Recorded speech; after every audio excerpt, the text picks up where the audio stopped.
Hola, he estado pensando en esta idea de que podemos conversar a través de un medio de comunicación propio, lo que es bastante interesante.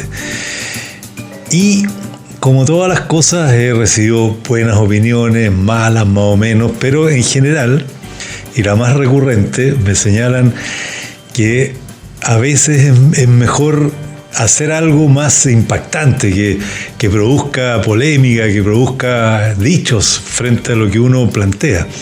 Pero yo he llegado a la conclusión de que mi propósito es colaborar con ideas, buscar formas de proponer situaciones que nos mejoren la vida, no transformarnos siempre en una instancia de confrontación, insulto o el famoso club de la pelea. Yo soy más conocido si soy más violento. No, al revés.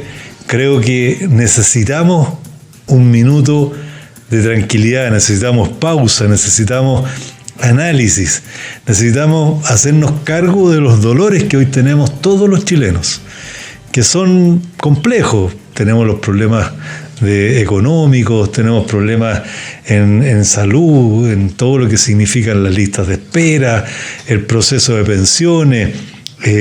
Hay muchas dificultades y por lo tanto no quiero entrar en la línea de la derrota al otro y el triunfo de uno o a la inversa.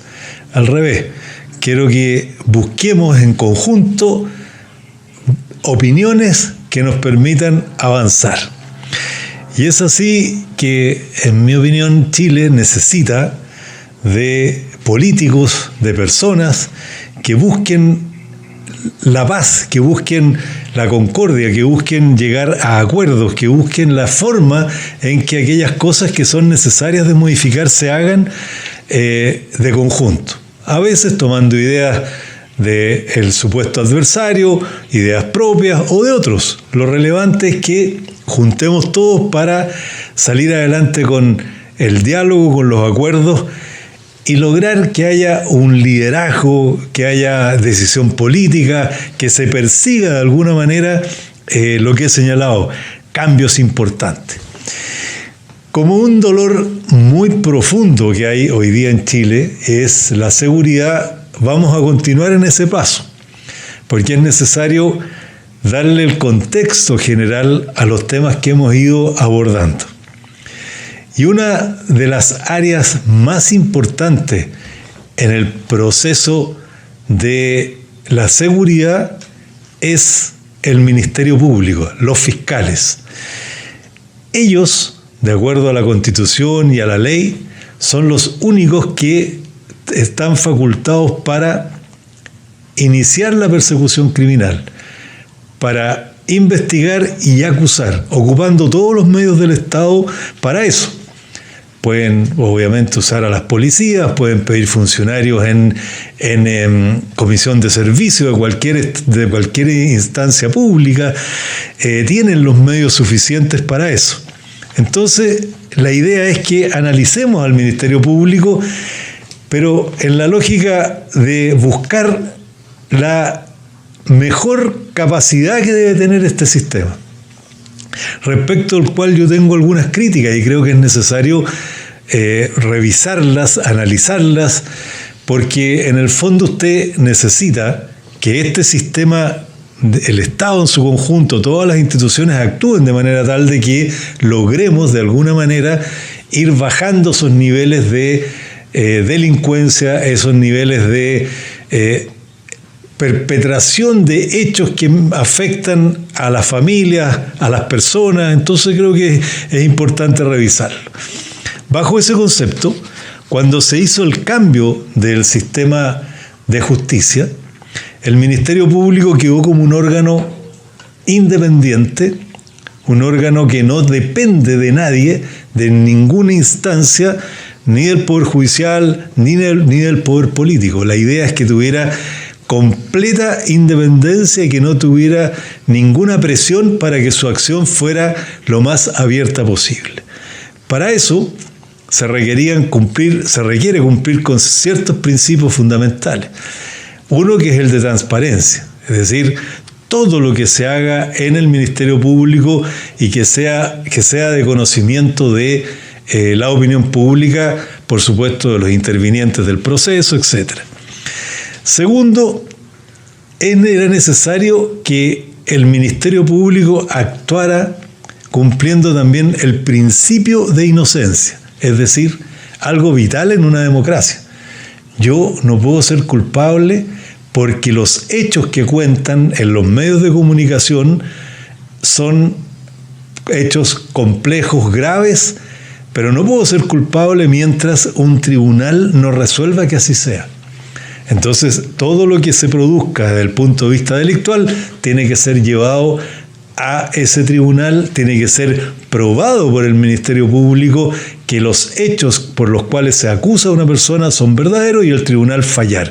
En ese momento soy culpable. Antes de eso es indispensable considerar y conocer el principio de inocencia. Por eso es tan importante que las autoridades, quienes conocen del sistema, eduquen, vayan explicando que aun cuando sea impopular decir que una persona que está presa, por ejemplo, por un hecho de violación, sigue siendo inocente mientras el tribunal no falle en su contra.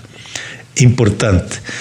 Lo segundo, tercero, importante en el caso del Ministerio Público es que debe cumplir con algo fundamental para quien tiene todas las armas que el Estado le ha entregado para actuar en contra de la delincuencia, que es el principio de objetividad. Esto significa que los fiscales tienen la obligación de investigar todo lo que es parte del delito, aquellas cosas que inculpen a aquel que está acusado del delito, como también aquellas cosas que lo exculpen, que determinen que puede ser inocente. Por eso es tan importante cumplir con este propósito y con este principio que es el de objetividad. Adicionalmente, los fiscales tienen la obligación de no revelar las pruebas o el conocimiento de la investigación que están haciendo. Por eso que cuando hay violación de los secretos de una investigación es tan grave, porque eso significa que parcialmente la opinión pública conoce de hechos que el Ministerio Público está investigando. ¿Y dónde deben decirse esos hechos? En el tribunal. Por eso que se produce lo que es las audiencias frente a los jueces para explicarle cuáles son los antecedentes que tienen, en algunos casos pedir la prisión preventiva, en otros pedir otras medidas cautelares como arresto domiciliario o arraigo nacional, una serie de medidas que afectan a la libertad de la persona que está siendo investigada. Pero eso no puede ser un debate por los medios de comunicación, menos del órgano que está a cargo exclusivamente de la investigación, de la persecución y la acusación ante los tribunales. Pues bien, conocemos hechos públicos. Yo he leído y he escuchado a una abogada bastante conocida en la plaza, Paula Vial, que defiende a un exfutbolista que está acusado de violación. Grave que un abogado diga eso públicamente. Segundo, he visto en los medios de comunicación portada en diarios como La Tercera, en que aparecen dos fiscales con fotos explicando que van a llevar al tribunal a personas que hoy día están investigadas por hechos de corrupción o hechos que tienen que ver con fraudes, y hacen una presentación en el medio señalando qué van a hacer, cómo lo van a hacer, y dicen, curiosamente, comillas, no queremos que esto sea un debate por los medios de comunicación. Pues bien, en mi opinión, ninguna de estas cosas le hace bien al sistema, porque lo que hace en definitiva es establecer discusiones públicas sobre hechos que son muy graves para determinadas personas, no solo para el victimario, sino que para las víctimas. Cuando esto se traduce en un hecho público, produce esa dificultad. Por lo tanto, creo que ahí hay que cumplir los principios y propósitos de la reforma, que en mi opinión se están cumpliendo poco. Pues bien, vamos a ir ahora a otro punto que nos preocupa mucho más y que tiene que ver con... me faltó una cosa que es vital también.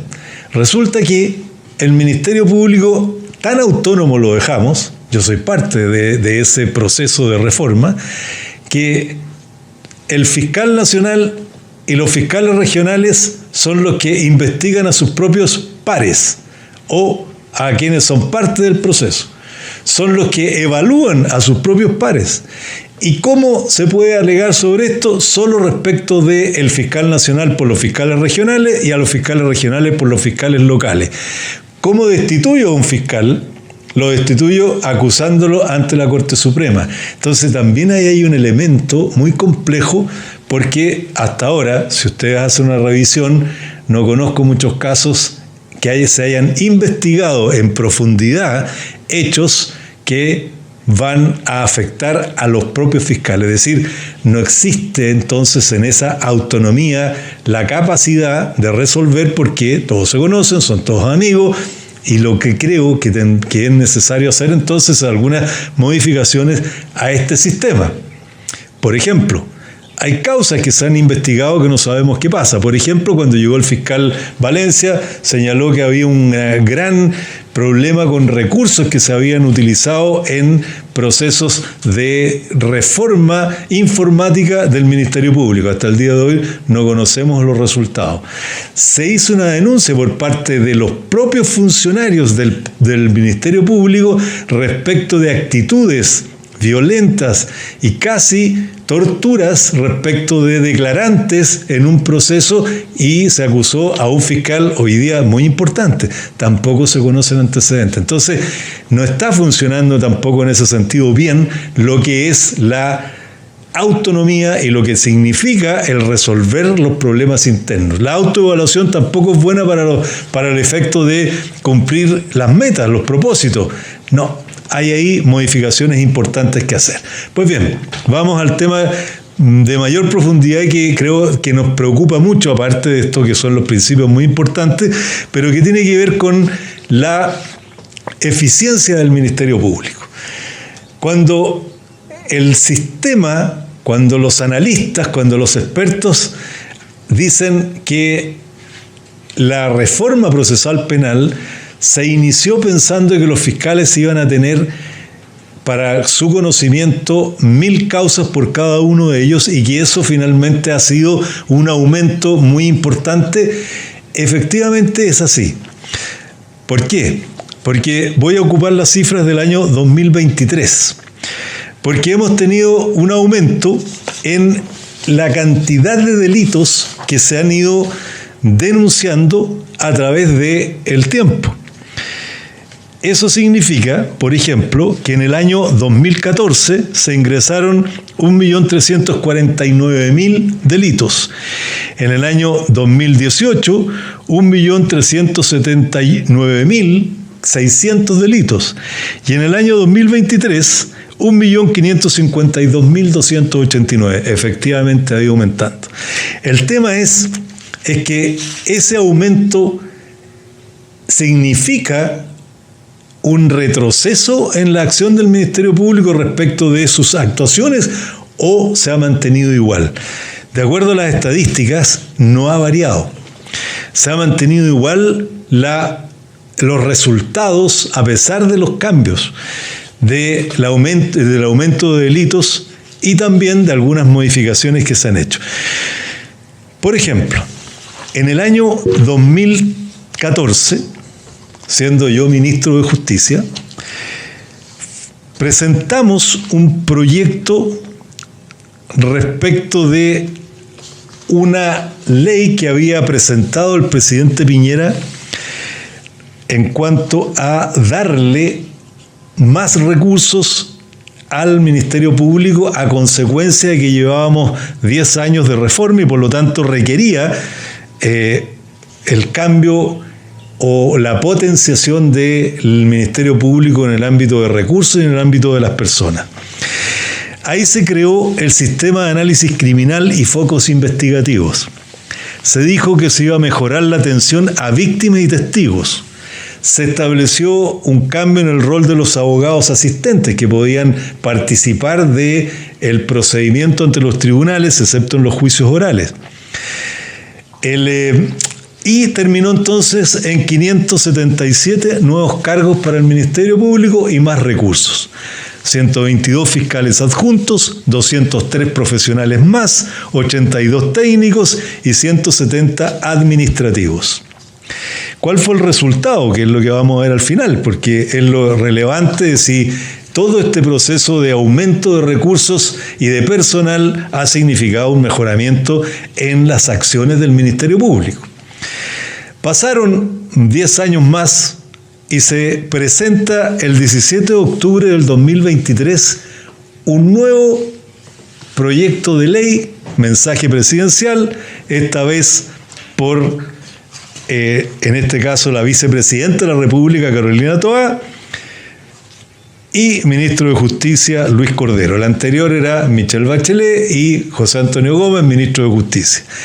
¿Qué se persigue aquí? Se persigue el fortalecimiento de la atención de víctimas y testigos. Piense que en el anterior se hizo lo mismo. Crear unidades de supervisión de la persecución criminal, mejorar la tramitación de causas. Es más o menos quizás con algunos cambios precisos, pero estamos hablando de más o menos la misma situación del año 2014, hoy día en el 2024. Pues bien, ¿en qué va a terminar esto? Según el proyecto, en 819 cargos más. Anteriormente fueron 577, ahora le vamos a agregar 819 más. 4 jefes de unidad, 205 fiscales adjuntos, 337 profesionales, 118 técnicos, 150 administrativos y 5 auxiliares. Es decir, el mundo político lo que hace cada vez que la situación se complica desde el punto de vista institucional en la persecución criminal es darle más fiscales y más recursos. En el caso primero, era la primera gran reforma de reestructuración del Ministerio Público y ahí se estableció que se iba a hacer un seguimiento respecto de cómo operaba el sistema. Entonces ahora les quiero mostrar y les quiero transmitir cuáles son los resultados finalmente. Y vamos a ocupar las cifras del 2023. Tenemos delitos ingresados 1.552.289. Tenemos 1.565.353 víctimas. Y tenemos 1.921.833 términos aplicados. En términos fáciles, los términos aplicados son las resoluciones que finalmente logra el Ministerio Público o las decisiones que toma el Ministerio Público respecto de estas cifras que he señalado, de los delitos ingresados y en relación a los imputados. ¿Cuál es el resultado final? Que del 1.921.833 términos aplicados, los imputados condenados, estoy hablando de las cifras del 2023, todas sacadas de las estadísticas del Ministerio Público, hemos logrado 220.580 condenas, de las cuales privados de libertad son 80.520, medidas alternativas 47.980 y multas 92.062. ¿Qué significa esto? Significa que del total si hacemos un paralelo entre términos aplicados y víctimas, significa que del total de esta cifra, solo las víctimas que recibieron alguna reparación fueron 220.580 de lo que les señalaba con anterioridad, 1.565.353. Es decir, un porcentaje del 12 más o menos por ciento de efectividad. Entonces, ¿por qué lo digo? Porque me preocupa, porque creo que antes de entregar recursos, antes de resolver el problema creando más instituciones, es necesario evaluar rápidamente por qué son estas cifras. ¿Y cuáles son estas cifras? ¿Por qué las señalo así? El resto, que no son los imputados condenados, son términos judiciales y no judiciales. No investigar, sobreseimiento definitivo, sobreseimiento temporal, sentencia absolutoria, archivo provisional, principio de oportunidad, no perseverar, es decir, todas estas que estoy mencionando, que son la de 1.300.000 que no tuvo condena, son situaciones que en definitiva la víctima no tuvo reparación. Entonces el sistema, claro que se nos complica, claro que tenemos la sensación de impunidad y tenemos la sensación de indefensión, porque el órgano persecutor, el órgano que tiene que lograr darme satisfacción a mí que fui víctima de un delito, no lo hace. Por eso es tan importante vincular lo que he señalado con anterioridad, los principios que deben ser respetados con los resultados que tiene que tener el órgano de persecución criminal. Y en este caso, no me cabe duda, por las cifras que he mencionado, es que los resultados no son positivos. Entonces, ¿qué tenemos que hacer, en mi opinión, para que este órgano persecutorio que es tan importante en este circuito del combate a la delincuencia? Tenemos primero que evaluar qué está pasando con los resultados. ¿Por qué está sucediendo esto? Bueno, algunos dicen que es porque hay muchos que no son imputados conocidos, por lo tanto no hay cómo investigar. Bueno, ahí se han generado departamentos y áreas que se supone que hacen análisis de inteligencia, que conectan los delitos cometidos en un sector con otros y vamos buscando la manera de lograr esa persecución, pero no puede ser el resultado que usted le llegue una carta diciendo que no se puede continuar porque no tienen conocimiento de la víctima, o bien le pregunten, ¿y usted conoce a la víctima? No, no la conozco, entonces no puedo investigar. Eso no es posible. Eso es indispensable. Analizar, buscar órganos externos, no propios, no internos de la Fiscalía ni del Ministerio Público para su análisis, sino que externos que busquen las razones por las cuales esto está teniendo estos resultados que son realmente malos.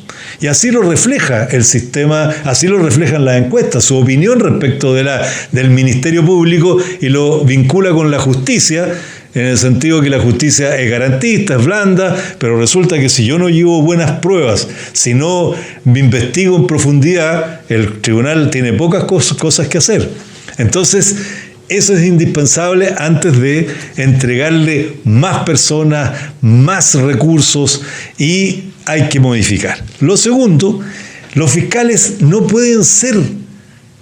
No puede ser que los fiscales resuelvan ellos todos sus propios problemas, tienen que haber terceros que resuelvan eso. Por ejemplo, si usted denuncia a un fiscal, no puede ser que sea el propio fiscal amigo, conocido o de otra región, que en definitiva es un ministerio que se conocen perfectamente, vaya a resolver el problema.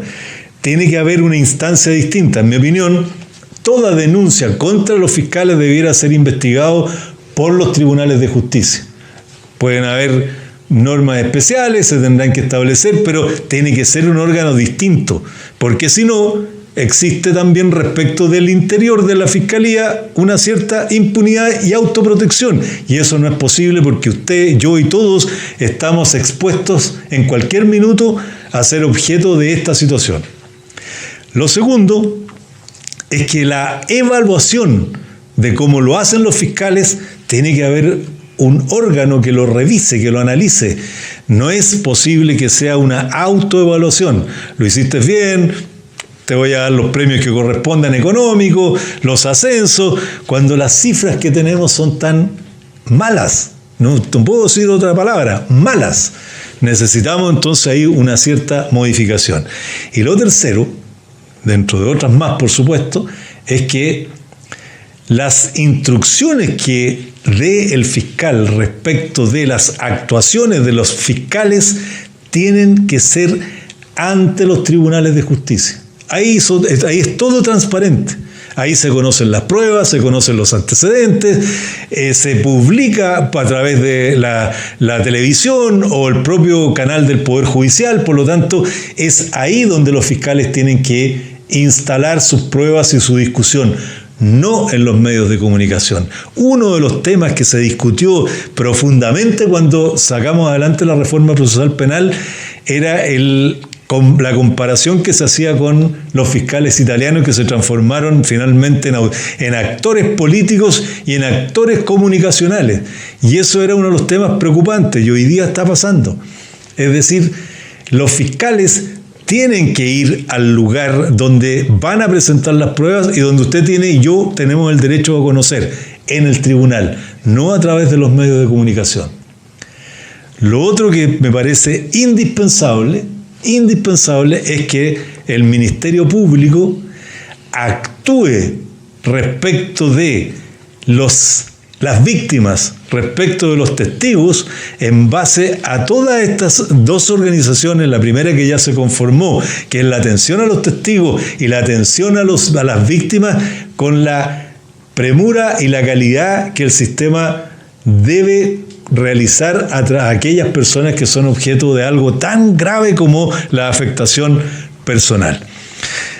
En ese sentido, creo que el tema del Ministerio Público es vital de analizar en este circuito del combate a la delincuencia. Yo les señalaba en todos los podcasts que a mí me parece indispensable que el Ministerio Público esté en el Estado Mayor Conjunto de Seguridad, porque el Ministerio Público tiene una serie de facultades fundamentales que tienen que ver con cuando se descubren ciertos hechos, puede primero iniciar las investigaciones, puede utilizar los medios que la ley le otorgan, puede pedir, por ejemplo, agentes encubiertos, puede pedir intercepciones telefónicas, puede tener agentes reveladores, en fin, tiene una serie de acciones que puede desempeñar y que son indispensables en este propósito de persecución criminal. Por eso que pongo el punto. Creo que el análisis que hay que hacer sobre el Ministerio Público no es si tenemos muchas causas y por lo tanto le aumentamos más fiscales, porque el análisis que hemos hecho y que lo pueden hacer ustedes, es que el resultado final de esa mayor número de fiscales y recursos no significó una baja en resultados negativos que tienen las víctimas respecto de su denuncia. Por eso es necesario en este análisis del circuito del combate a la delincuencia poner en primer plano al Ministerio Público con una mirada crítica y no simplemente un golpe en la espalda, decirle le entrego más recursos, más gente y que todo siga igual. No, lo hemos dicho anteriormente. Si no tenemos seguridad, si Chile no tiene seguridad, si usted no puede salir a la calle tranquilo, o le roban el auto, o lo asaltan, o homicidios, etc., eso no es posible. Chile es un Estado fuerte, tiene que ser un Estado fuerte, que requiere coordinarse de manera tal de combatir al crimen organizado, combatir a la delincuencia, con todos los órganos bien establecidos, con buena ejecución, con recursos, con personal, pero con objetivos claros y con rendición de cuentas de verdad objetivas. Esa es la tarea. Por eso que hemos iniciado este proceso de conversar a través de esta red social que nos permite más amplitud en el análisis y también decir las cosas directa y concretamente. También tenemos otros ámbitos que vamos a analizar, el Poder Judicial. Lo importante es que usted sepa que en la persecución criminal está todo lo que hemos mencionado con anterioridad. Hay que analizar el tema de las policías, tanto Carabineros como la PDI y otros órganos que están vinculados con esto. Pero el Poder Judicial es un órgano externo. La función de un juez es resolver si la persona es o el acusado es culpable o inocente de acuerdo a las pruebas que se presenten a través de la Fiscalía y a través del defensor. Por lo tanto, ellos responden a la situación que se les presenta. No se trata de ser más o menos garantistas, se trata de aplicar la ley y de aplicar justicia. Y eso es importante, hacer la diferenciación. Muchas veces se culpa al Poder Judicial. No, los temas están en otros órganos que hay que analizar, revisar, que nos permitan mejorar nuestra seguridad. Bien, hoy quisimos hablar del Ministerio Público porque es una entidad fundamental en la seguridad. Y lo digo con todas sus palabras, creo que los resultados, la eficiencia, la forma en que se están terminando los juicios, no es lo que todos esperamos. No se trata de que todo el mundo vaya a la cárcel, no se trata de que todo el mundo sea condenado, pero sí, los números nos revelan que algo está mal. Muy bien, voy a recomendarles, como todos los miércoles, un libro para su lectura. Y he estado en estos días, y siempre me ha preocupado la historia de Chile. Pero, como dicen, la historia la escriben los vencedores. Y así es, la verdad, porque cosa de leer los textos, y siempre los que ganan tienen su versión y los que pierden tienen la suya. Por eso les quiero recomendar que lean La historia secreta mapuche de Pedro Cayuqueo, de la editorial Catalonia. Es interesante porque es el análisis de lo que ha significado en la historia de Chile el mundo de los pueblos originarios, particularmente de los mapuches, en nuestra tierra. Y es interesante no perder de vista algo que es muy curioso desde el punto de vista de la historia. El pueblo mapuche es el único que tiene un libro que habla de ellos desde aquellos que los quisieron conquistar, la Araucana. Y ahí habla el autor de la capacidad que tenía el pueblo mapuche de defenderse, de tener su territorio, de creer que ellos eran un pueblo que no se iba a entregar, y así pasó por siglos. Piensen que los incas, que eran también una potencia, solo pudieron llegar hasta el Maule, porque de ahí hubo una batalla y finalmente dijeron, mejor no continuamos porque tenemos un pueblo que es demasiado aguerrido. Pero como ya somos una nación y tenemos que conocer también nuestros orígenes, les recomiendo entonces La historia secreta mapuche de Pedro Cayuqueo. Un abrazo y nos veremos en la próxima conversación.